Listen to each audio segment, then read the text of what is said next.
Hi everyone, and for today, I'm going to share with you yung ating verse of the day that is written in Psalm 103 verse 2. Sinabi dito, "O my soul, bless God.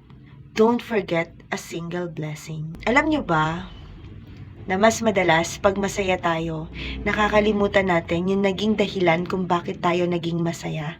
According sa nabasa ko, happiness is the secret sauce that can help us be and do our best. Wala namang problema sa pagiging masaya.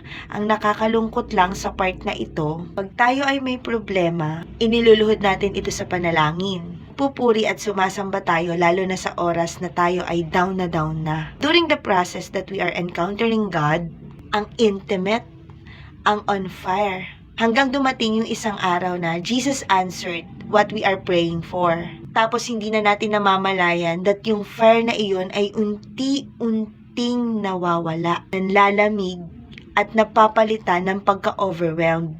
And sadly, pagkalimot sa naging dahilan ng ating katagumpayan at kaligayahan. Mga kapatid, I would like to remind everyone, whether it is good or bad season ng ating mga buhay, let us worship our God. I-credit natin na yung happiness na meron tayo ay si God ang dahilan. Huwag tayong maging complacent. The more na sinasagot niya yung ating mga panalangin, the more na dapat naglalagablab yung kagustuhan nating lumago. It is not too late for you to go back sa ministry na meron ka para sa Lord. Kaya as I end, dapat ang happiness natin leads to